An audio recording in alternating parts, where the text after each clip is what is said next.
এই দুনিয়ার জন্য পাগল হওয়া যাবে না। One should not crazy for the worldly life. দুনিয়ার জন্য পাগল হওয়া যাবে না।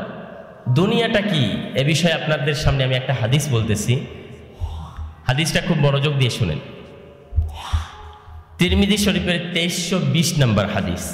হাদিসের অনুবাদটা আপনাদের সামনে আমি বলে দিচ্ছি, আরবি এবং বাংলাটা বলে দিচ্ছি, বুঝবেন দুনিয়াটা কি, আসলে দুনিয়াটার মূল্য কতটুকু।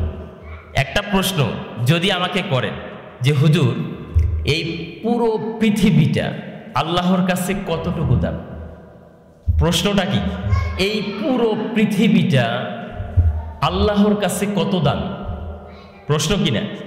আচ্ছা, এর উত্তরে আলোচনাটা আজকের এটাই বোঝেন হয়ে যাবে। নবীজি সাল্লাল্লাহু আলাইহি ওয়াসাল্লাম বলে, লাউ কানাতিদ দুনিয়া তা'দিলু ইনদাল্লাহি জানাহা বাউদাতিন, এই দুনিয়াটা যদি আল্লাহ তাআলার নিকট, ইনদাল্লাহি জানাহা বাউদাতিন, মশার পাখা, কিসের পাখা?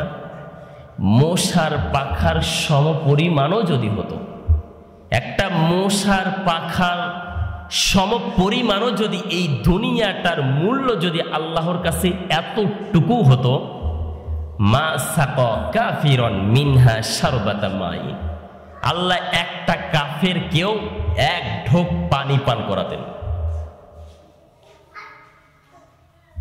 ক্যান ইউ অ্যামেজিং, মানে আপনার মাথায় কি গেছে? মশার পাখা আমরা তো দেখতেই পারি না। যদি এরকম হতো, দুনিয়াটার মূল্য যদি আল্লাহর কাছে যদি মূল্যবান হতো, যারা ইহুদি নাসরা আছে, যারা কাফের আছে, যারা আল্লাহর ইবাদত বাদ দিয়ে যারা মূর্তির ইবাদত করে, পাথরের ইবাদত করে, বিভিন্ন আল্লাহকে বাদ দিয়ে অন্য কাউকে ডাকে, আল্লাহ বলে আমি কসম খেয়ে বলতেছি আমি একজনকেও পান করাতাম। তাহলে এটা আমাদের জন্য এই দুনিয়াটা হলো পরিপূর্ণ পরীক্ষা, পরিপূর্ণ পরীক্ষার জায়গা। এই পরীক্ষায় আমাদেরকে উত্তীর্ণ হতেই হবে। দুনিয়ার এই জন্য পাগল হওয়া যাবে না। দুনিয়ার জন্য পাগল হওয়ার কোনো সুযোগ নাই। এই বাড়ি আপনি করতে করতে জীবন শেষ, কিন্তু আল্লাহর দ্বীনের জন্য কোনো কাজ নাই। কিন্তু আল্লাহ হাজার হাজার উত্তম, কোটি কোটি উত্তম আপনার জন্য জান্নাতে বাড়ি বানিয়ে রাখছে, ঠিক কিনা?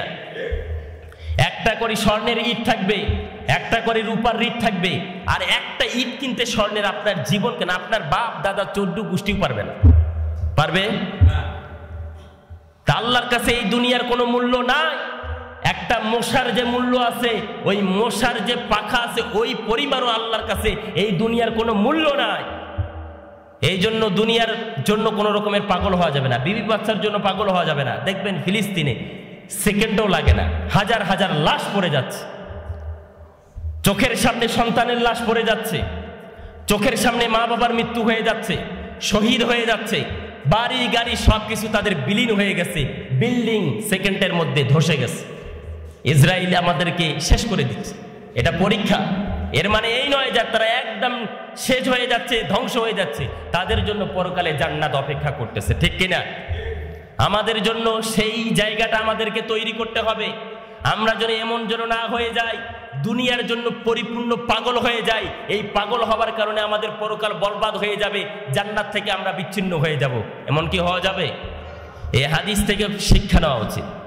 আল্লাহর কাছে এই দুনিয়ার কোনো মশার পাখার পরিমাণও কোনো মূল্য নাই।